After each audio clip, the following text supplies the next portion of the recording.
got to admit that intro is winning on me. I'm starting to like it more and more. I like it. Yeah. I like it. I don't think it's too much. I think it's very just like, A little bit peppy, but peppy good. Peppy good. Alrighty, guys, welcome to the first official podcast. What do you do for a crust? We're gonna see how this goes and have a bit of fun. Fingers crossed. This week we have a wonderful guest, a project manager, something a bit special. Welcome. Thank you. I'm excited to be here. I was going to say, we're very excited to have you. We're going to start a bit of a tradition. We're going to try and do, it sounds a bit corny, but a fast five, some 5 quick questions to get the conversation started about your career. Realistically, we're talking income, how do you get into it, a pathway, what's the pros, what's the cons, and what are the potential growth avenues, Do you end up being a senior project manager, an Uber project manager, like, the big boss, the project manager of, I don't know, Australia, whatever it might be. Income range. Yeah, income range. Obviously, I work for a larger company, and I don't project manage in the traditional sense. But income, there's a range. It varies depending on where you are. Should preface this with I work for a rental company. So for me, it is all about revenue. So whereas in other sense, project managers tend to be building projects. Yeah. So theirs is more of a money out. Mine's more of a money in. Money in. So you're supplying big projects, realistically? Yes. Yeah. So we supply big projects. So because of that, though, the income fluctuates. It's a different market to what the traditional, on Seek would say this is a project manager. Okay. So because of that, the range of the role that I'm in, or what I know from industry, can be anywhere between 90,000 to probably 130, depending on who you work for, what their involvement in projects is. Once again, it's all revenue based. It's all performance profit based, operating profit based. So. I can imagine being revenue based. There is a bit of a level of pressure, I guess, because a lot of people go, my salary is this. Yep. I do not the bare minimum, but people go, yep, that's what I need to do. But given you need to generate revenue, that can be quite a lot of pressure. So where I work, I have a yearly salary with an expectation to work X amount of hours a week, 40 hours a week at the moment. Do you do 40 hours a week? Just me being cheeky? No, at the moment I don't, but that I'm comfortable with that at the moment because of the flexibility of the job. So I certainly work outside of what would be traditional work hours. I certainly put in more hours. I'm on call essentially 24/7. I'm contactable rather 24/7. So with that comes a different level of perks though. So if I can't come in or I need to work from home because I'm not feeling well or whatnot, there's a fair amount of autonomy within my role. It becomes as long as you're achieving, which, that's the trade-off though. If you put in the effort, and with that comes the perk of the freedom, essentially. If I have a doctor's appointment and I don't need to book it, I just need to manage it in. So as long as I'm managing my calendar, managing my sites that I work at. Yeah. Essentially, it's as long as you get the work done, mate, don't worry about it. So at the end of the day, we've ticked the box. Yeah. And you can do it as you need. Some weeks I do 60 hours a week, and then the expectation is next week try to do 20. It doesn't work like that because in the real world, does it ever? Trying to turn a 40-hour week, people expect you to be available essentially from 6 till, in my role, it's probably 6 a.m. till 7 a.m. You're working on pretty big, important projects, so it's like moment, we need this now, we need it yesterday. Yeah. At the moment, yeah. So with being that I work for a hire company, essentially it's equipment. So if equipment breaks down or equipment is required, every moment that equipment isn't on site or isn't working is a delay to the site itself. Now, it doesn't sound like a big deal, but in some cases you could have 5 or 6 people standing there doing nothing for a couple of hours. And then, there's a lot of involvement on these sites as well in terms of, well, do we just send people home? They have to pay people for shifts regardless. So, night shift is always a great example. To work at night, you need light. If a light tower breaks down, you can't work. Yeah. So if the site can't get in contact with someone to either get someone to repair or replace that light tower, they send everyone home. That shift still gets paid for the full shift. It's not their fault the light tower didn't break down. How is it fair to say to your workers, I'm not going to pay you? You can't pay you because this equipment's failed, and that's not on them. I've got so many questions that's just raised. Absolutely. It's fantastic. Go back to fast 5, but definitely, slow 5 right now. I think that's the thing. Maybe we might need to change the 5 to the first 5 because maybe not the fast 5 because I'm already realizing those five questions. There's a lot of depth. It's a lot to unpack, and that's what we want to know. But this is all this stuff is what actually bases the wage around as well, or the salary in my case. You know, you have to cater all this stuff in. So the more complex the role is, you would be expecting to be compensated more so. The more requirement in terms of education and certificates, you would be expecting that the wage or the salary is going to reflect that. Is going to reflect that. And I can imagine you need a coverage of not just a lot of broad knowledge, but you need to know specifics about specific equipment or even potential equipment that's coming into whatever industry you're working in the project. Definitely. Yes, in the sense that it's good to answer the questions quickly of, hey, what do you have that can achieve this? We're trying to dig a very specific hole, or we need to do something. Area. Or it's unsafe to do so. So, you know, they go, okay, well, we need to get a machine in here to dig this hole and do that, but we can't have a person in the machine because if it collapses, they'll die. Yeah, or if it's like something up against a concrete fence or something, you know, a concrete wall that can't, or a very close to a building. Yeah, right next to a building. Specialty the building tool. is potentially compromised. What are we going to do? Well, the industry knowledge is to know that we have robotic machines.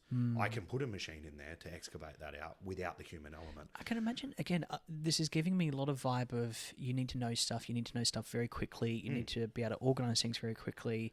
So if we're going back to, I'm going to circle back to the Fast Five, sorry. Yeah. And I think I might change this. Some of the attributes that you might need is, like, obviously you need to be able to absorb in a lot of info. You need to be able to quick learner. Sounds like you're communicating with a lot of different people in a lot of different industries or specialities. Sounds like my dream conversation, to be honest, particularly for this podcast. Yeah. But I can imagine that's quite challenging to navigate. It is. Probably one of the most important things is you don't have to know the information, but you have to know where to get it. And that doesn't mean Google. So in my industry, there are specialist equipment operators exactly. So there are people that. I know that there's, going back to just a robotic excavator as an example. I know that there's a robotic excavator. I don't know how it works. I don't know what the range is. I don't know the dig depth. I don't know the weight that it can pull out in terms of how much it can dig per bucket.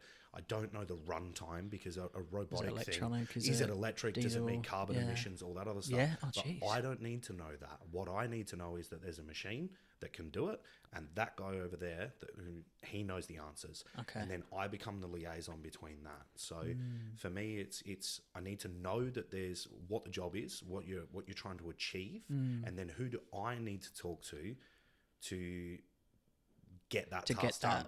So I only need to know that it can be done, and how, like, to start the pathway of who to go talk to.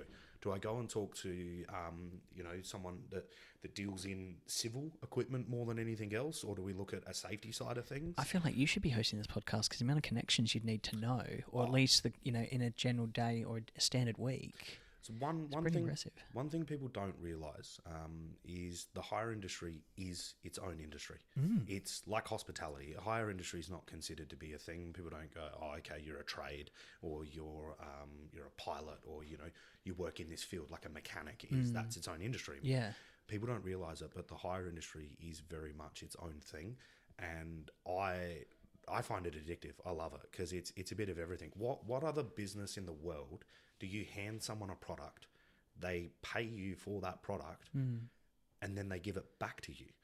Yeah. Like, do you know what I mean? It's when you buy a car, it's transactional. It's okay, here's your car. No worries. Thanks, mate. See you later.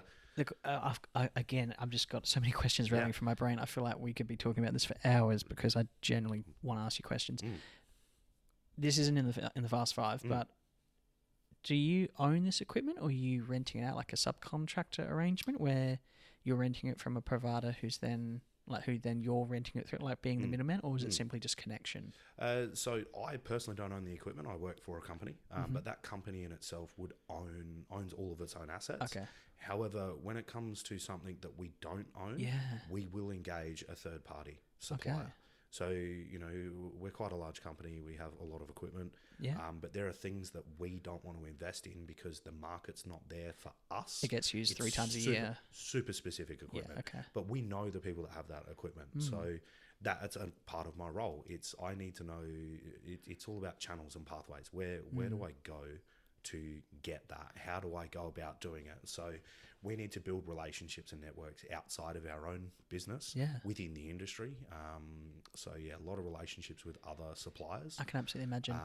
Everything that we're talking about, not that I'm probably going to stereotype here, which is probably not a good thing to do, but you're talking about communicating, you're talking about being able to, general knowledge, a lot of time management, all that kind of stuff.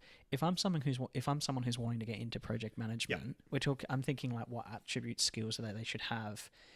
It sounds to me like if I wanted to be the person who comes to work, does the bare minimum, I do my standard 9 to 5. It sounds like maybe this isn't a career for them. Definitely because not. It sounds like Definitely you have not. to do a lot the cuff quite quickly as well. The role of what I do as a project manager for a hire rental company. So I don't build the projects, I don't put it together. I manage the equipment on behalf of the hire company to the people that are actually building the job. So it's more of I manage in that sense. But you do every role. Yeah, the role literally. is from I go to delivering equipment to if I'm on site at the time and something's broken down. You read my mind. I I'm thinking you're a bit handy, and if you can fix it, it's just easier for you to do it right then and there. Yep, I got prior experience in the industry. Working for the hire company. I didn't start in this role. I started in a role as what was a service person driver at the time. So, doing that, it's service person. So the equipment will come back and you need to get it back into a horrible condition. You learn a lot about equipment, just cleaning it. And how it runs and ticks. Exactly. Things that regularly Topping fail. things up and you go, hang on, why is this loose? And you tighten that up and, you learn a lot about mechanics and how things work and why things work in that. And then as a driver as well, you drive around, you tow the equipment out or you have it on board with you. You learn to get out onto the site. You learn to understand how the sites work. I always get really jealous of individuals that do a lot of intrastate, or local transport or deliveries and all those kind of things, because you just know your home, you know everything and everywhere, you know the shortcuts, you know where construction's going on, you know where bloody roadworks are, or where avoid this area at 5 o'clock for traffic jams and all that kind of stuff. Even that, I think, is invaluable knowledge for any career industry. One thing I'll say though is that there are people that aren't interested in that, and they do work for companies, and that's fine. You need the full spectrum of workers, because if everyone wants to be there and everyone wants to not be there, if everyone wants to progress and wants to succeed and grow and build, then everyone wants to be the boss. You've got too many bosses. In some cases, it's okay to just have a person that wants to show up at 7 and leave at 3:30, and that's it. That's their day. And there's nothing wrong with that. And we're not judging here on this podcast. No. But can I ask you then? And if I'm a general manager in an operation, if I own this hire company and I've got 2 people, not saying they're blokes or women or anything like that, but it's 2 people. I've got one person who does the flexibility of hours that they need to. Sometimes they do a 60-hour week and then the next week they do a 20. Or I've got someone that comes and does the standard 7 to 3, 8 to 4, 9 to 5. And as soon as it hits that 5 o'clock, their phone's off. They don't take calls after. Like who for this role, as a project manager for a hire company on major projects, like who do you want? You take the flexible person, just based on that metric. There's obviously a lot more other metrics go into it, but the ability to manage your time and to chop and change and have that availability to be where you need to be at the times that suit other people. We're in an industry that we gain our revenue from other people. So for us, it's without our customers, we're nothing. You know what I mean? We need customers. So you need to be contactable as well. So if okay, I'm calling an old mate at 5:05 on a Tuesday. Okay, we know he's not going to answer his phone. They call yourself. They know you're going to answer the phone. We actually win a lot of work because of that. We win a lot of work because we answer the phone. When in the same token, we lose a lot of work because other people don't answer the phone. It's a shame. But you can't have everyone answering the phone. People have to switch off. So that is true. Very important these days. Work-life balance. Yeah, 100%. So I knew what I was getting into when I took this role. I knew that it wasn't going to be a traditional job that was you can switch off. My role is that generally speaking you need to be contactable. If you can't be, we have process and policy in place to channel those calls somewhere else. Can I ask you then, sorry to interrupt you, don't get me wrong, I understand the policies and such, but for your personal perspective, and I'm just thinking about, you know, in my professional experience, if someone's needing to speak to me about a particular question, usually it's because I'm the best person to answer it.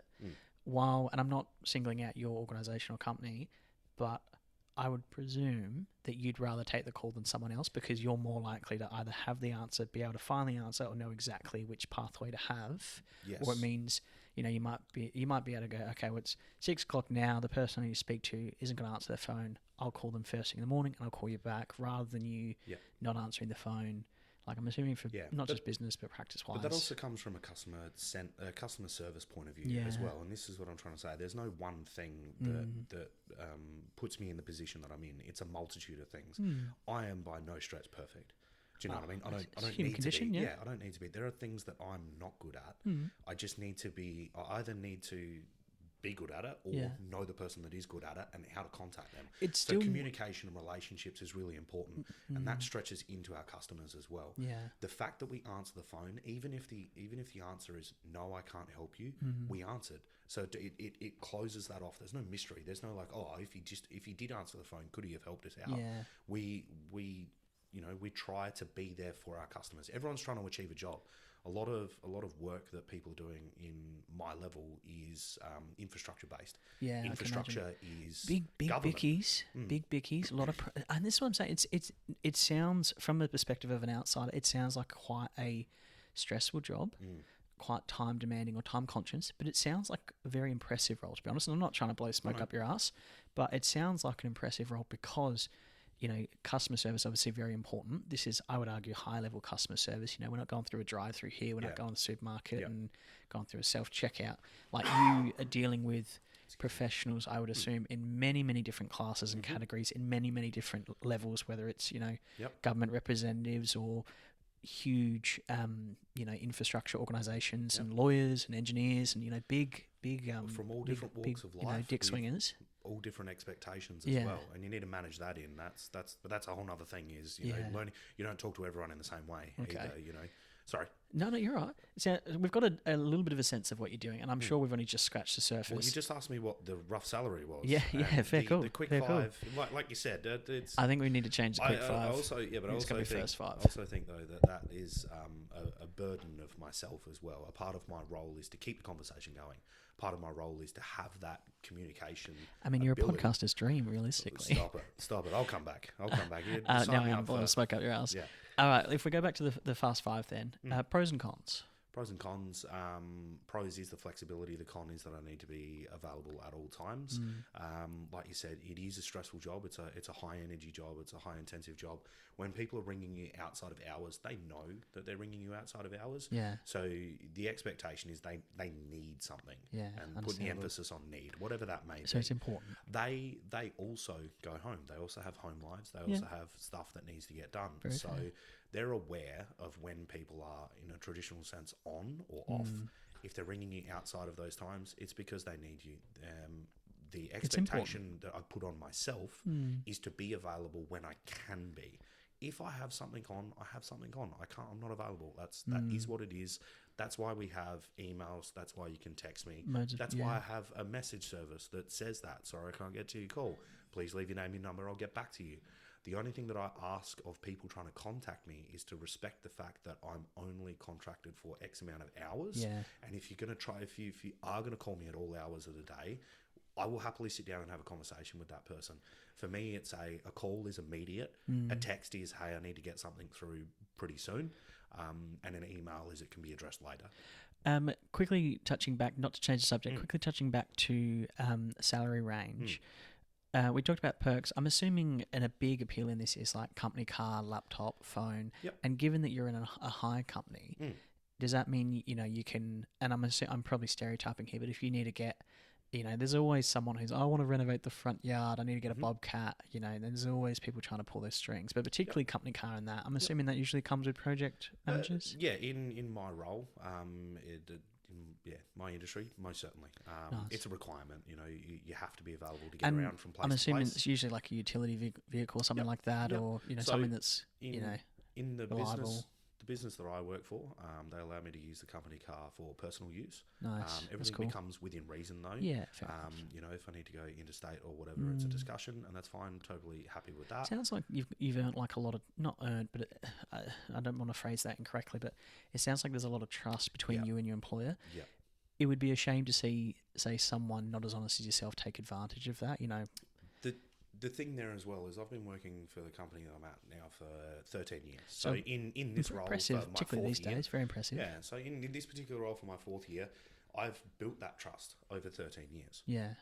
So I did earn that. I did, you know, it wasn't prior to this role. The mentality hasn't changed a lot. I've always been there. I come from a place of 2 parents that have had privately owned businesses, so they were very good business mindsets. focused. Great mindset. I was raised by that. You know, like my mother was an accountant, so money was always a thought for her, and she really worked very hard important to in teach project me. management. But not so much for me. I'm just trying to get the money in. I have you know, teams of people that do that. So I actually don't invoice. I don't chase bills. I don't chase. Oh, I like that. No stuff. Paperwork. I'm sure there is, but not for that kind There's of money. a lot of paperwork, but from a different sense of things.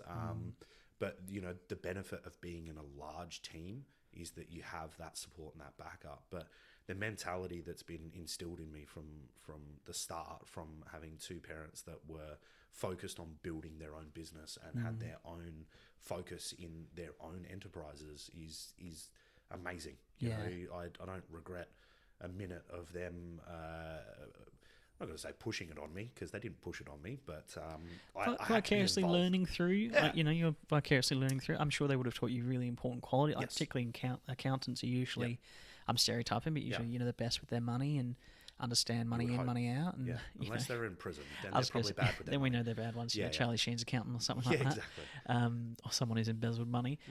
Yeah, very interesting. Okay. So we've gone through pros, we've gone through cons. For me, it sounds like, and obviously you've built up a wonderful, you know, working relationship with the company you work for over, you know, that 13 years, which is very impressive these days. So hats off to you. Thank you. I'm curious then, it sounds to me like particularly there has to be a lot of trust, but not just that. We touched on that just before, but I mean, it sounds like you need to be reliable. Yep.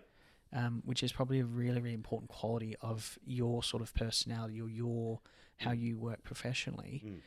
If I was someone straight out of school, and whether it's construction, whether it's particular industry, government, whatever it is, and I'm thinking, hey, project management sounds like, you know, something I'd like to do, and I like get my hands dirty sometimes, and sounds like a lot of, you know, movement and travel and liaising. It sounds, you know, like a lot of positivities. How do you think is a good way to get started?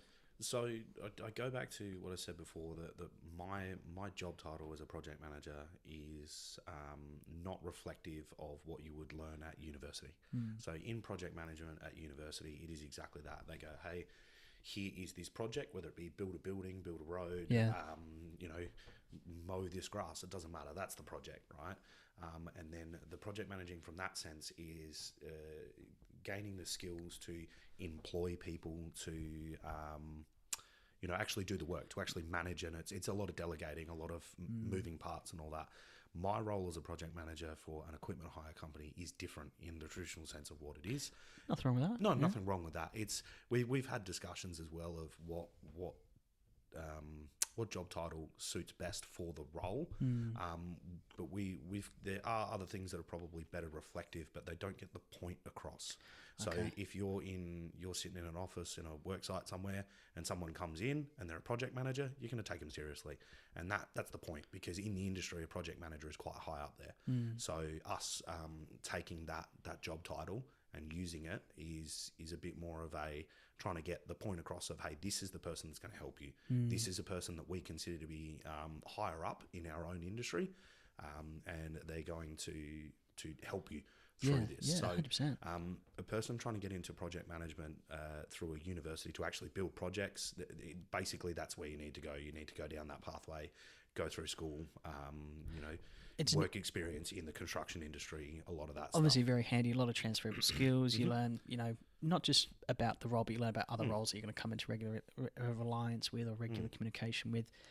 I found in my experience, in particularly in some of the industries I've worked in, a uni degree isn't make or break. That sometimes, without me being nasty, sometimes the people that have come straight out of uni or have been to uni, they have good book sense, but sometimes just not practical sense of how things actually operate or timeframes and such. Given that you're 13 years, you're probably a little biased there, but I would expect over that 13-year period, you've learned something that books aren't able to teach, or a standard degree wouldn't be able to teach. Yes. From an employer perspective, surely that's a greater appeal. You've got this bloke here who's been in the industry or around the industry for 13 years compared to someone who's, straight out of uni, because a ticket isn't always that important. Oh, yeah. Industry experience is certainly important. At the same time, though, uni does show a lot of other things as well. It shows that you have the capability to time manage to get to all your classes. Yeah. You have the capability to sit there, listen, learn. You can deadlines for exams. Reiterate. You can meet deadlines. There is a benefit to going to university. The fact that you've learnt stuff is really important. But that's where you're looking at it as two different pathways. So to get to the same thing, and it can be done. There's no one way to get to any role. There's some of the most successful people on the planet, as we know. They talk about it all the time. Like Steve Jobs dropped out of college or whatever. He was in his second year, and he's the most successful person. Zuckerberg? Did Zuckerberg finish? I don't know. But do you know what I mean? It's the point that they're trying to make in that is that you don't have to do it the traditional way. There are ways to get to it. So what I've always sort of mentally practiced is do the job you want. So if you're in an industry and you want to do something within that industry, just do it. Whether you're getting paid for it or not, if you start showing that you're capable and able and you're showing an interest in doing it, people will harness that. They'll channel that. So, does it always work out? No. Does it take a long time to go down that path? Yes. Are you getting compensated what you would for if you actually in that role, assuming the role is higher up? No, but that's the risk that you take to prove that you're willing to do it. So that's where, without that university degree, that's how I would say that you progress to the next level, is you're showing the interest and the skill in it. You've put in that time and dedication as well. Yeah. I mean, there's always going to be pros and cons for different pathways. If you go down the uni route, you've got a bloody HECS, or that's what we have in Australia, and whereas if you're going down, say, your pathway, for example, you're earning while you learn. There's definitely pros and cons there, which is a plus. To touch on earn while I learn, I didn't start in this industry. I didn't start in the hire industry. I've had various roles as I was growing up, but my first official job through someone else, because I did own my own business when I was younger. I had a vending machine business, but my first official workplace where I worked for another person, another company, was a plumber. So earn while you learn. So when you start, I was on $7.99 at the time. So it was like something like $350 a week. Seems crazy, doesn't it? Like when you think about it like that. I believe that it's raised. I believe it's a bit higher. It's probably not that much higher, but and they wonder why there's a shortage of apprentices. But that's the hard thing. I know that you went down the same pathway through apprenticeship, through plumbing. But it was the first year for me was $7.99. Second year was $10.50. Third year was a bigger jump. Went to about that $17 mark. Then fourth year was about give or take that $20, $21. Was when I got out of the apprenticeship. That's when I started earning a lot of money. I was fortunate to work for a company that did see the value in me. Unfortunately, they decided to sell the business to someone else, and we made a decision to part ways. I didn't go with that business. I went to another company, just tried it out. I didn't enjoy that as much as working for the original workplace, even though it was plumbing essentially, but I went from a maintenance role more to a civil role. Deadlines, I just didn't enjoy it. I didn't enjoy the pressure. I'm sorry, what are deadlines for those listeners not aware? So for plumbing, in terms of a civil, when I'm talking deadlines, is all plumbing work that goes into the ground, so sewer in particular, needs to be inspected. So you have to book inspectors to come out. You don't make money unless you're working. So if you're not putting pipes in the ground, you're not making money. And from a business, that's the focus is make the money. That's what you're there to do. So they book very challenging deadlines. So you have to work. You gotta go fast. It sounds like your whole working career has been working to deadlines and like high pressure turnaround times and sort of KPIs more or less. Do you think that's what makes you such a successful project manager? I took a mental break though to go to the hire company. I thought when I went from plumbing, so I stopped that that civil side, Yeah. and I went, I actually need a break. I didn't enjoy it. It really turned me off of plumbing in general. Yeah. I couldn't see myself doing that for the next 40 years. That's always a shame to hear. So, but I don't regret. There's no regrets there. The skills and the experience you learn from doing a trade is invaluable. You'll take that with you for the rest of your life. But at the time, I actually said to myself, I need a break. I'm going to take 6 months. I'm just going to go work somewhere where I don't have that pressure, where I don't have those problems. I'm going to have a stopgap. That stopgap was the hire company that I'm currently working for.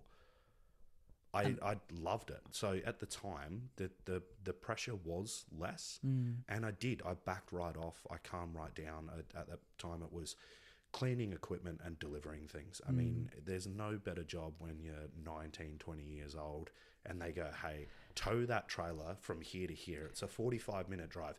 I just need you to wind the window down, connect your music to the car, and all you need to do is drive from A to B. When you get there, you get out of the car, you do 3 minutes worth of taking a trailer off, you do 5 minutes worth of explaining how the equipment works, and then you get back in the car and you drive 45 minutes back. Not bad. So you've just worked, hour and a half to 2 hours.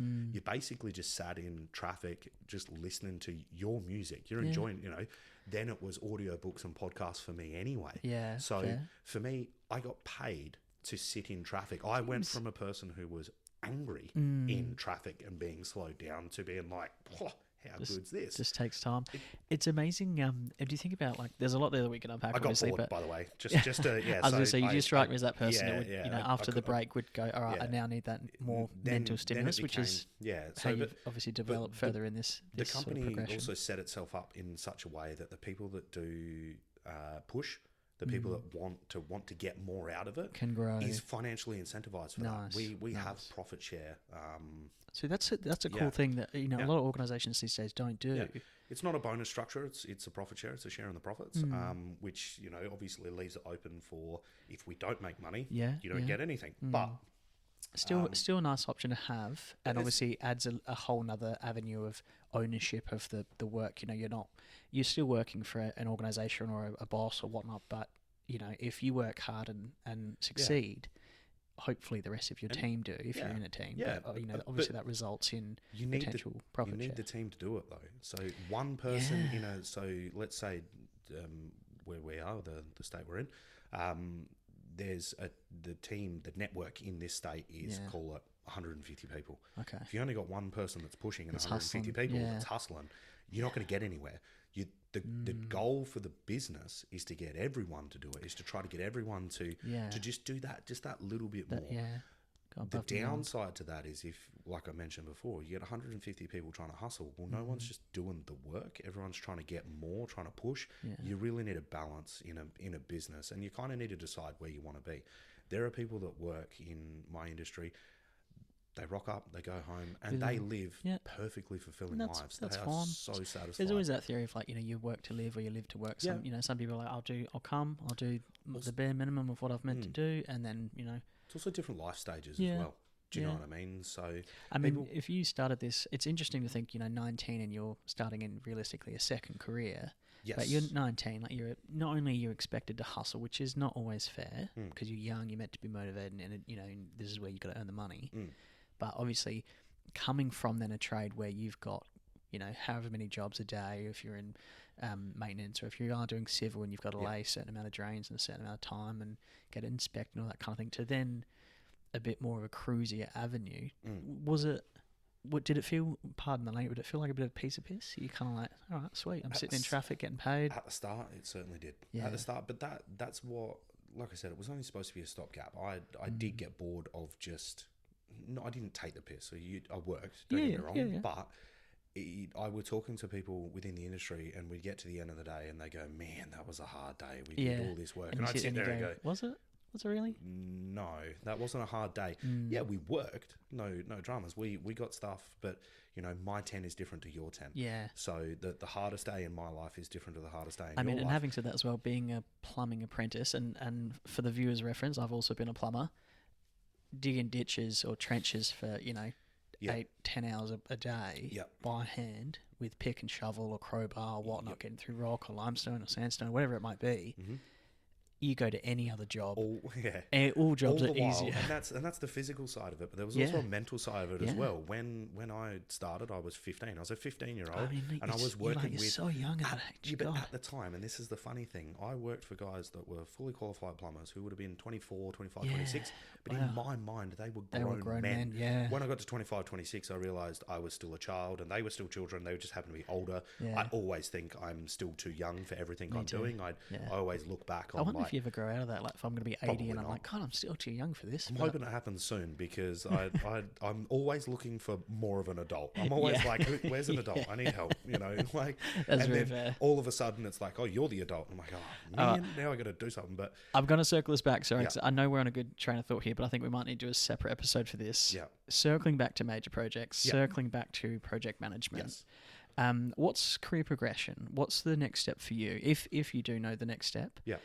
If I'm a project manager, whether it's major projects, whether it's for a hire company or not, what growth pathways are we sort of talking? There's not a lot, but by the time you're getting to that point, you've already been through a lot of the pathway. And you're earning a good coin. Like, that's a very good coin. Don't get me wrong. The And it's job got has a perks lot of and- responsibility, but with that, you are financially incentivized.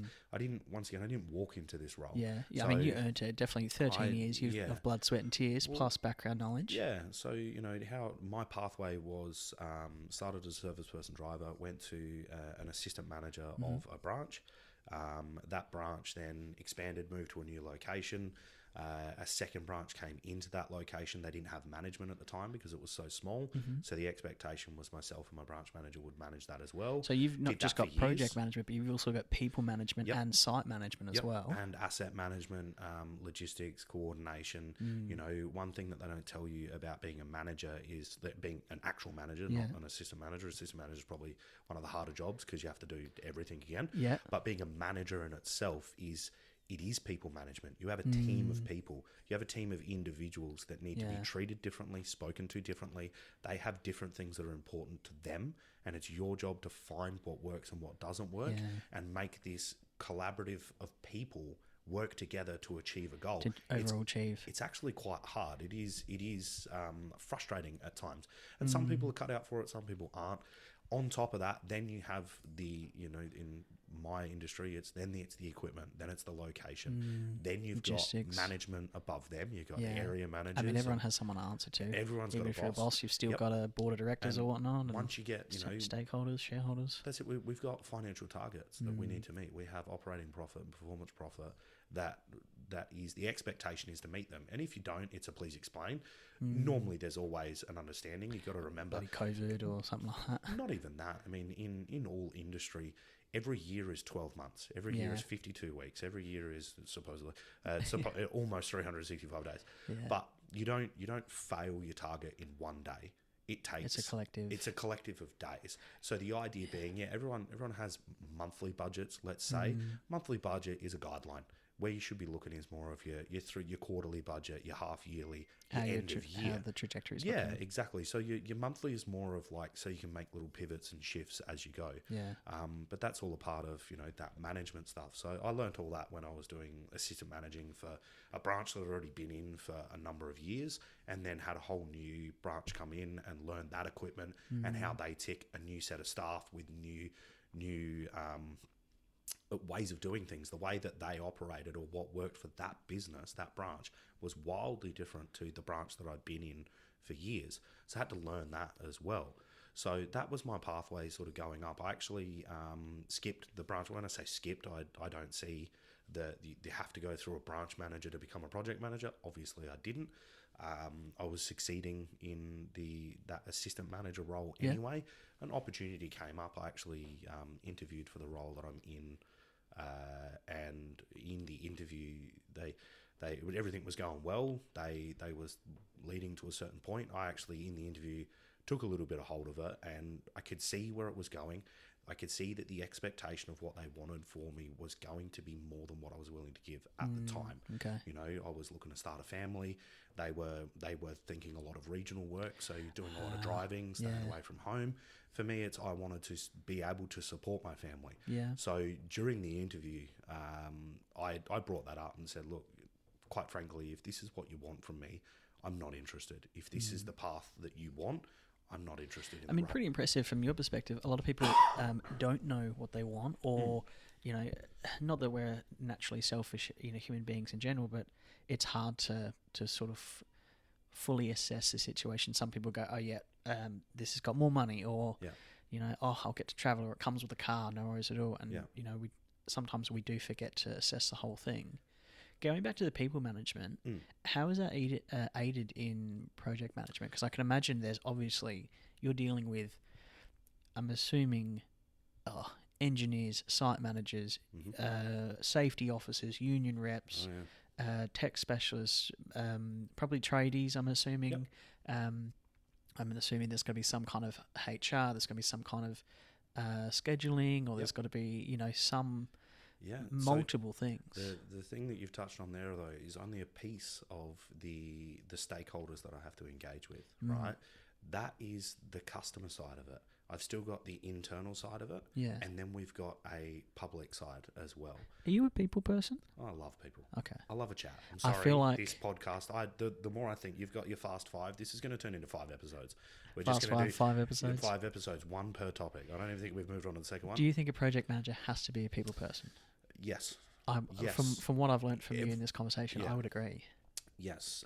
In the role that I'm doing, in the industry that I'm in, yes, I am the liaison between those 3 parties. Yeah. So the benefit of working within that the actual business itself, prior to becoming a project manager, is I learned how the business works. I learned how people tick internally. I learned how to start speaking to customers. I learned how to deal with general public when they had issues with our equipment. And that could just be as simple as we were supposed to pick something up that was left on the side of the road and is blocking someone's driveway. Yeah. You're going to get a phone call. People are going to have a problem. You need to learn how to talk to those people. Yeah. And it's a lot of putting yourself in their shoes and going, well, if that happened to me, I'd be pretty upset and as I can imagine you talking to different stakeholders. Your mannerisms, your character, even just your language is going to be different depending on the stakeholder. 100%. So you're talking to tradies. I'm assuming you can't be all corporate or all. They're going to be like, oh, whatever. This bloody. My vernacular, my tone, the pace that I speak, all changes based on who I'm talking to. It's crazy when you think about I'm it. Terribly sorry, I might swear in this bit, but there is a difference between if I was talking to what we would call a cash hire customer, so just a member of the public that wanted to hire something for their own house for the weekend, no worries. And Beryl rang me up. It'd be very polite and no worries, Beryl, and we'll do this. Very and calm. Exactly. It's very just letting you know that we're on this journey together and we're going to do what we can and we're going to sort it out. And when we get there, we'll teach you how to use it. We'll show you if you have any issues or anything. Just call me. We're available at these times. We can get that done. Yeah. As opposed to Jeff, who hires the machine 3 times a week, and he knows what he's doing. Yeah, you still need to make sure that he does know what he's doing, because you have a chain of responsibility of making sure things are safe for him and he can operate the machinery properly. Yeah. But I'm not going to be calming and use this tone and this pace of voice. It's going to be a bit more, mate, Jeff, how you fucking going, mate? Yeah, no worries. Got that thing coming down. No, actually, we've got a new one coming in the next couple of months, mate. Do you want that one? We'll see if we can get that one out to you, see what you reckon. It's a whole new brand, mate. Apparently, it fucking goes a bit harder. So if you're trying to break through like tree roots and shit like that, you talk the language of your customer. Yeah. And you only learn that by being surrounded by customers, by a variety of people. So then when you go to projects, in particular large projects, the people that are working on those, all those people that you mentioned, the engineers, the HR, the safety, the community liaisons as well, they all have their own vernacular. They have their own way of doing things. Bloody hell. Then you've got site supervisors. Then you've got site superintendents. I'm just thinking like toolbox meetings and, like all the orientation you have to do on big sites and all that kind of stuff, like big bickies, big pressure, a lot of people. You got to remember as well, they're the customer. That it doesn't matter who they are. They're the people that, if they have a problem, if one of them has a problem, they all have a problem. Yeah. Because they, as a collective, they work for the company that you're billing your time and services for. What classifies a company as a major project or a big player? What kind of money are we talking about for the listeners? So I only do projects. I don't do particular companies. Generally speaking, particular companies do the larger projects anyway. Okay. So does that mean that you sort of frequent flyers to a certain point? You deal with the same people often? Actually. So a lot of the people. So there's the other beautiful part about my industry in the major project sense is that when one project finishes, because they have the skills and They're in high demand. but they've already done the job. They've done that Ah, project, yeah, so they yeah. just go do the same thing somewhere else. Okay. And they move around state to state as well. And then it's a part of my job is to hand them on to the person that's in the same role as me in a different state. Okay. So do a handover process. Cool. They go do a job over there, so they go into New South Wales, and then from there they go up to Queensland, and then all of a sudden a job comes back into our state, and they get handed back again. I've just started talking with someone who I haven't seen for 2 years, and he's just starting up a project where we are, and it's straight back into it. It's straight back into how's your family, I Nice. know Okay. that this is your sporting team and they're not doing so well last year, haha, because that's how we talk to each other, because it's a bit more open and friendly. Yeah, cool. But you just fall straight back into it.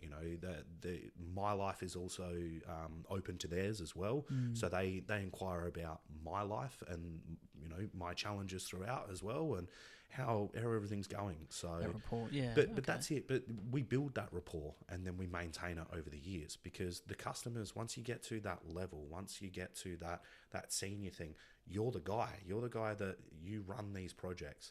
So of course you're going to run the next one that shows up. And there's Yeah. always So there's always the next big job. The industry go-tos. The beautiful thing about infrastructure projects is, and it seems like every year, this is that a project will get released and they'll go, this is the biggest one in Australia's history. Yeah. And then next year they go, this is the biggest one in Australia's history. We've never done this before. As I say, it's like it that. happens. It seems like people that in compete. media. You look at like even just Dubai as an example, yeah. right?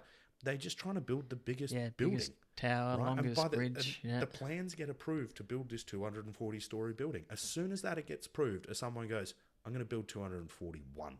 So before they even finish building that building, there's already plans approved for a tower that's 241, and they've started construction on that. The funny thing is, someone didn't like that they were going to have the second biggest building, so they've built a 200. They've submitted plans for 250, and we're going to use a new style, and we're going to do this. Another floor. And there's always the next biggest job. There always is that. I can imagine from that So- how the industry is like that it's hard for you to a certain point, because you have to think about current project, but then also drumming up future What's work, next? because Yeah. like Yeah. you said, you do Once need this to bring job- money in. Once this job finishes, that's it. Where's that revenue's gone? So you're doing quoting and stuff like that, or Yes, I get involved in quoting. Yeah. We have quoting agents as well, so both I at a feel like- state level and at a national level. So I feel like we could do a whole nother podcast on that, because I can imagine quoting, you want to undermine your competitors but not run at a loss, but then sometimes it might be okay to run at a loss because you're Yeah, bringing a yeah, different so- business or potential growth in another project. Yeah, And exactly that. And then you got to put in the challenge of logistically, where is it as Mm. well? So a lot of the larger infrastructure projects, Australia's putting a huge push on renewable energies. yeah, It's yeah. hard to build a wind farm in Out a in the city. sticks, yeah. Well, Or- you don't put it in the city, so No. and you got to go where it's windy. Well, they Yeah, don't build. coastal. They shouldn't be building cities where it's windy. Yeah, that's They true. shouldn't be building. Renewable energy requires elements. Mm. You have to. It has to be sunny. You have to have open space. You have to. It also needs to be safe. That if there's an issue, because you're creating energy. Yeah. If there's an issue, you need to be away from everybody. Yeah, you don't want have to be able to anyone get to and from crossfire. it. You can't just put these things right next door, because also then it becomes that these projects, they require large amounts of land. and time as well, I can which imagine. It doesn't cheaper- just happen overnight. Land's cheaper further away from cities. Yeah, So Yeah. Cost people effective. people also forget all of these things every time they put in a solar farm. Yes, it's to reduce reliance on coal or gas, or that sort of stuff. The fossil fuels or whatever you want to yeah. call I it. can imagine That's there's fine. government incentives, and there'd be so many logistical things in it. I interrupted you before, and Yeah, I do sorry. want to circle back to it, because I know this is something the listeners want to hear. Well, I hope so, because I want to bloody know. Financial, what classifies as a financial? Yes, yeah, Because I sorry. interrupted you. Yeah, That no, was my no, bad. that's fine. This is a crux of mine, is I tend to run away with a conversation. No, it's all good. What classifies it in my industry? We have 4 or 5 metrics, but the big one is, because we're a business and we're trying to make money. Yeah. The big one is, if we put a person on it, will we see an increased value out of it? That's Out of the probably person or the job? out of the job itself. Okay. We already know, because we're hiring equipment, we already know that people are going to come to us for equipment for that project. Yep. But if we put someone there, someone that understands the site requirements, What's goes gonna there, future need? builds that relationship, builds that Yeah. rapport, are we going to get more? So if you're talking about a job that it can range anywhere from the hundreds of millions to the billions Jesus. in terms of project value. Now that's overall value. Yeah. Right. Yeah. Big numbers though. They are big numbers, and you also got to remember though that that's a very loose term, and I'll explain that in a second. But the value, we would look at it and go, okay, so let's say it's $100 million project, which is on the smaller end for us. Smaller. That is for Okay. what's classed as a major project. Okay. Right? Jesus. That you don't turn your nose up at it, and you sort of got to look at, okay, where's the value for us? So if you get 1% of $100 million over that year, let's say the project goes for 12 months, let's just work within nice simple things. Yeah. $100 million, project's going to go for 12 months, and we want 1%. That's $100,000 in revenue. Now, if we were already going to get $100,000 in revenue, us putting a person on it, Might not be worth it. well, no, the other way. The other way is, if we put a person on it, are they going to get us another percent? Oh, okay. So if we only get 1 more percent out of it, though, That's 200 grand. Well, 100 plus. is that 100. enough? Is that enough to pay that person for a year? You've got the car, the wage, the supporting assets, Insurance, super, all that kind of stuff. Okay. Sorry, 0.1%, I should say. Yeah. Anyway, the math is not my strong point. No, fair Talking, strong point. Fair Good call. talk, bad math. But that's sort of how you look at it. Is But in logistics as well, sorry, again, I keep interrupting, so I'm sorry. No, you're right. But you're talking about putting someone on a particular project. Can I ask then? I mean, to me, 100 million is a lot of money. Yes. Obviously. Yes. I don't know what I would do with that kind of money, but the person who you're putting on that project, I'm being sneaky here because I know it's a business. Is that your only project? No. Yeah, there we go. No. So, but you need to weigh that up as well. Obviously, in my role, you go where the money is. Yeah. If a project, even though it's a higher value project, it has more money allocated to the project. Yeah. If it is starting to slow down, we will make that assessment to move somewhere else. It's all about what we're actually bringing in. Okay. And like I said, I'll circle back to this where I said I'll touch on this $100 million. Right? There is a prime example that goes around Amazon. Yeah. Right? Amazon decide that they're going to build a fully automated warehouse. This is hypothetical, by the way. Hypothetical. No. I'm sure they're thinking about it anyway because that's what they do. But they're going to build a fully automated warehouse. It's going to have 10 people in it, and the warehouse is the size of a football field, AFL football field, right? In that, they'll go, let's say $100 million. Let's just stick with $100 million. You go, awesome. That's a lot. No dramas. But when you break down what they're actually building, they're building a shed. Yeah. Right? Just It's a big shed. Big tin shed. Awesome. That's in concrete and the actual Steel, shed and all that, maybe $1 million. So we still got $99 million to play with, right? But the shed just in materials is $1 million. In labour is probably $1 million, right? In all the management of it, of getting it done, another $1 million. This is all spitballing. Architecture. We're still at $97 million. Where's that other $97 million, right? It's the robots. It's robotic. So when they look at a project, it is how much will it cost to start to finish, including everything that goes with it. So a $100 million build isn't that impressive when you look at materials are already covered. There's $1 million. Management's already covered. There's $1 million. You've got another $1 million in whatever. The rental side of it may only be that there's in terms of what they expect to actually hire, may only be $1 million worth of equipment over that period. Okay. Well, I don't have $100 million to draw from. I've only got $1 million to draw from.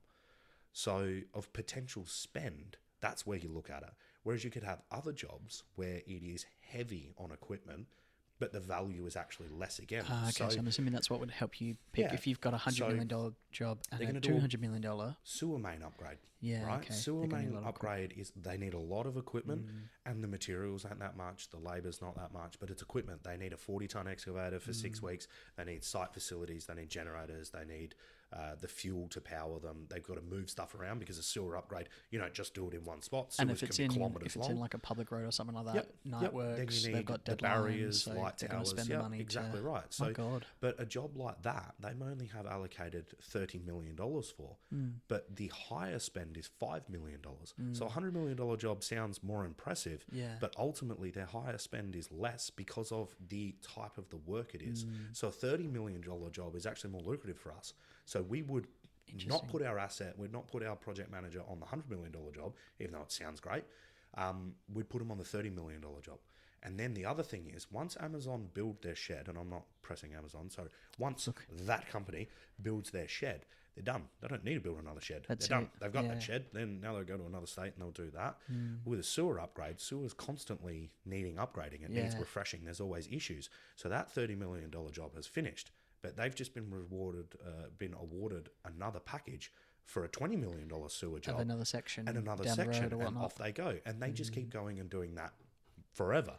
So for us, that's how we look at it in a value. It's not just the value of the job that plays its role. That's how we key But over actually to it. the inclusion of But what's how much paired to that how job. much are they planning on spending in our industry? And I would assume as well that there'd be some. I mean, every business to a certain point will operate at a loss for certain things, or we'll take a hit on certain things. You know, I'm just thinking, like, say, a courier company. This year we bought 10 new cars. We bought the second model because the cheapest model wasn't available. We know that when they get swapped over in 10 years' time or 5 years' time or 1 year time, that company's going to do us a deal and we'll get different cars or whatnot. Are there some jobs that you go, okay, I'm not going to make as much money on this, but the value of the relationship or the contract for future? Because I can imagine, and I think I haven't really understood the logistics and the thinking of a project manager. You have to be thinking about everything, not just now, but future, you know, like handshake agreements, all that kind of stuff. And not saying dodgy stuff, but you're going, okay, this is a major player in the industry. I need to be on good terms. I need a working relationship, all that kind of stuff. Everything is networking, and then that's supported by your industry and their. I think you need to be network. a people person. I keep thinking that you need to be a people person to You have to. You also have to be able to walk into places because, confidently. And you're going to get rejected in some sense because you're not the only hire company. There are other hire companies and they employ their own project managers. I mean, we haven't even got to competitors. That's what I'm sort of sitting there going, my God, that's going to make it a whole different kettle of fish. I told you we could do 5 episodes if you want. I mean, I think we might have to be honest. We're coming close to an hour, so we'll need to wrap up somewhat soon because it goes bloody quick. Yeah. I guess for me, if I'm entry level, if let's just say on the avenue of someone that's taken your pathway, because I do think if I'm an outsider, so I'm looking at this from an outsider's perspective, but having a trade background, whether it's plumbing or not, but having a trade background, having industry knowledge in not just trade equipment and hire equipment, but then also you're building those relationships through that. What would you suggest is an area that those people up and coming should be working on? Do they need to learn how to talk to people? Do they need to know their numbers? Do they need to think more strategically? Do they need to be able to understand a project plan from start to finish? Do they need to build their multitasking? Is it all connections? And, like, is there a level of, you just need to know old mate down the street and he'll get you the job? Like, what should they be? What is the key essential? And I know that's a really hard question, but what should they be? The bare essential, and you could say they need a driver's license. Well, no, but that is actually to start in my company. That basically is it. You need a driver's license. You need to show up. You need to show up on time. Everyone does in-house training, right? So one thing I'll say is, regardless of what role you're going to go into, is any and every job is important. Every and any job is valuable in the sense that you're learning something. And you won't know what you're learning until later down the track. And it's for me, it's at no point did I think when I was dealing with a disgruntled customer on the phone that this is going to help me learn how to deal with more disgruntled customers later. You learn from every experience. For me, what I'd say is if you know what industry you want to be in, just start. Just get in wherever you can. You get in, you learn, and for my side of things, I thought plumbing was that was it. That was cool. I'm going to do that. Hey, they're big earners. You could say it's led the way to, I'm not upset in any stretch, about doing that, doing my apprenticeship. What I've taken away from that is phenomenal. Everything's a life lesson. But at the same time, very good mentality to have on it. There's no job that doesn't give you that. You just need to take that. So any prior experience is experience. Any social in requirement in any role. If you worked at McDonald's and you worked on the counter, you dealt with customers. That's just how it was. True, yeah. You know, you dealt with logistics in a sense. Okay, you weren't sending trucks out and doing this and that, but what you were managing was time management. You had a service that needed to go to a customer in a timely fashion. You know, you would learn to identify in certain roles, and sticking with McDonald's, you'd learn in certain roles, you go, okay, we're getting low on this, so we're going to make a call to bloody put more in. Ice cream machines not working. Yeah. God. Only between 11 and 2 a.m. It's just the thing. I don't know. They're programmed to shut down. Just because I feel like, have you heard about those theories about, not to change the subject, but have you heard about those theories? Yeah. There's a lot of, like, a whole bunch of conspiracy theorists that say that, like, they do it intentionally because they don't make a lot of money on the ice cream. Yeah. That you go through the drive-through, sorry, the machine's broken, so you get a burger, or you get a slushie, or you get something, and that's got higher profit margin per item for them. I would, coming from the hire industry, dealing with a lot of equipment and a lot of machinery, an ice cream machine is actually probably more complex than what people think. Fair enough. I understand. But consistently I understand that across multiple locations, yeah, it seems like it's a funny. I understand, but there are so many factors when it comes to equipment, like external factors that you just wouldn't even think about. Like generators are affected by ambient temperature, right? Yeah. Why? Well, they've got a radiator in them. They overheat. Your role really impresses me. You need to know so much info. I don't think people realise how much knowledge coverage you need to have. Not just I don't think not you just need to that, have but then the people ability. management. Not everyone's capable of doing that. No, but I don't think you necessarily need to have the ability to do it. Yes, it is a massive help if you want to learn. I'm that weird person that when I went through my branches and we got a new piece of equipment, the first thing I did was read the operator's manual, cover to cover. I mean, most blokes, that's not. Well, we don't do that. No. Throw out the instruction book. Yeah, but for me, it was also self-fulfilling. In a lot of my industry as well, people want to know things like, if I hire this machine, how long is it going to run for? Yeah. You won't know that unless you read the book. Okay, cool. Do you know what I mean? So you need to know your shit. Really. Yeah, well, you it's not even knowing your shit. You need to have the want and the drive to learn the shit. So back to my question. Someone entering in as a project manager or wanting to get into project manager to get to this point, you in need this to have industry, the drive. You need to have drive. You gotta want it. Yeah. This job, it will eat you alive. I mean, it comes with a lot of responsibility. There's a lot of stress in this role, and it does take particular people. There have been plenty of people in this role, both within the company that I work for and other companies. Yeah. They try it, it's not for them, they go do something else. And that's perfectly fine. Yeah. Once again, their takeaway, it's not for everyone, but that can be said about any job. I mean, we're talking to two ex-plumbers here. Yeah, but there are people that they just want to drive trucks. Awesome, no worries. Yeah. Then there are people that don't want to drive a truck because they find being on the road too stressful. So what they want to do is they want to manage the trucks. So they want to be the person that sits in the office and sends everyone every different direction. True. But within that business... Sorry, my guest is actually getting over a cold as well. Sorry, apologies. guys. Apologies. But then you get the people that go, I don't want to do that. The logistic organisation is too hard. Yeah. I would rather be the person that presses the invoice button. Just because you don't want to drive trucks, but you have an interest in trucks doesn't mean you can't be. Doesn't mean you can't be in the industry. Yeah. So every industry has an admin component to it. It doesn't matter where you are. All of that information helps. Even if you're doing, let's say you're doing the admin side of it and you want to transition into something that's a more hands-on side, the fact that you know the admin is key. Gives you a leg up. It does give you a leg up because you understand what other people within your industry are going through. Yeah. So having the ability, changing jobs and changing frequently is not necessarily a bad thing. It can be if all of a sudden, if you're the sort of person that every job you go to, everyone else is the problem, might want to self-reflect. That's always a bit of a concern. Might want to self-reflect. But it's interesting hearing that from you, though, as someone who's been with the same organisation for 13 years, and by all means, I'm saying that's a good thing. I've worn a lot of different hats within it. But, a lot of the time, I find people change careers very quickly, and I know we're getting a bit off target, and we will need to wrap up soon. Yes, I'm sorry. Don't be sorry. It's a wonderful conversation. It's just interesting to hear that someone that's come up and I wouldn't say from the bottom, but someone that's come from different background, different set of experience, which is obviously very applicable. It's very much helped you get to this, which is fantastic. Interesting that you're going, people can chop and change. Yeah.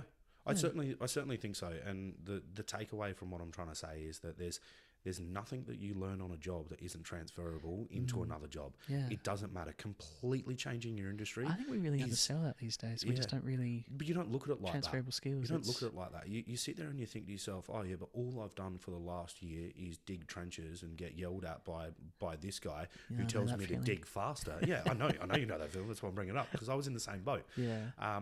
But what do you learn from that? Well, you learn that, hey, some people are going to yell at you.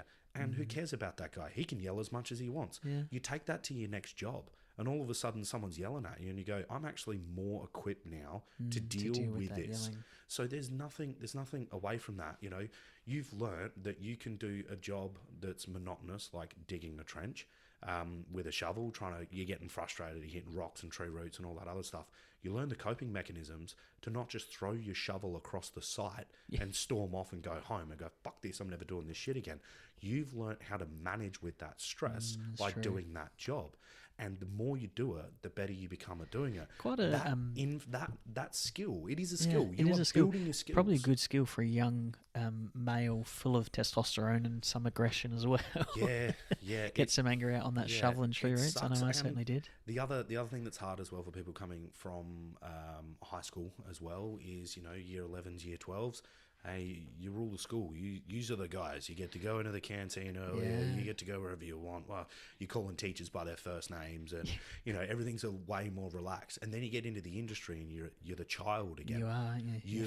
You're blood, right to the bottom. Fresh meat. And you need to respect the fact though that the people that are telling you what to do have been where you are. Yeah. They've done this role. They do know what they're talking about. Their challenges are different as well. So they've been through this. They've learned how to manage the stress of being in that entry level role. Yeah. They're now at a different role that comes with different stresses, different challenges. And generally speaking, and this is a very generalization because everyone's going through something, but generally speaking, they have more on their plate outside of work. Yeah. They're managing children, they're managing aging parents, financial stresses, socioeconomic concerns, mortgage, insurance, rego, stamp duty. The one thing I will say to any of the young listeners is just start saving money, whatever it is, 10%. The Barefoot Investor is a great place to start. It is a very good. It's a very good guideline. I did it when I was younger. I moved away from his percentages and his margins at about 2021. Only because I could see, being that my mother was an accountant and drummed all this stuff into me, I saw it was good, but it was very, very slow. It was a very slow way of doing things, and it doesn't get you the leg up. The one thing I'd say is, if housing market is absolutely ridiculous, but if you get an opportunity to get into it, once you're in, it actually gives you financial freedom because you've got an asset. Well, cars aren't I reckon an asset. we could chat about I'm sorry. in a spare. Yeah, sorry. Cars definitely are, but very interesting. Unless it's a Ferrari and you've already paid $350,000 for it. Yeah. I mean, if you've got a Ferrari, you're talking about the bank's giving you a bit more than your 2022 Commodore is not going to appreciate in value. There's nothing wrong with the deal. No, there's nothing wrong with it. It's not an asset. It's not. It's something that someone's going to get into, be an idiot, and drive it into a tree, and you lose it all. Yeah. So, I mean, you read about a story of that every day, don't you? Mate, anyway, we're going to need to wrap up, so sorry to cut you off, mate. No. I reckon we'll definitely need another episode. I ask, did we only get through the first question of your Fast Five? I think we got through a few. Got through a couple? I think we got through most of them. I think the only one was we talked about attributes. We talked about pros and cons to it. Yeah, I think we ticked it. Pretty well covered it. I think so. If not, just means we'll do another episode and go for more. I'll happily come back on again. Thank you. I really enjoyed this. Thank you very much for being here, sorry. No, thank you for having me. That's our official first episode of What Do You Do for a Crust? Well, mate, what I want to say to you as well is I hope this journey that you're going on in the podcast, it works out for you, and it just shows again as well that you have a full-time vocation outside of this, and the fact that you're taking this on as well, and you'll learn from this as well. Well, like you said, you've got to be entry level, you've got to give it a crack. You've got to start. Go from there. You've got to start somewhere. If this is what you want to do, you just got to start. Doing it. So thank you very much for your time. I really appreciate it. Thank you. Firm handshake. Cheers, guys. Take care.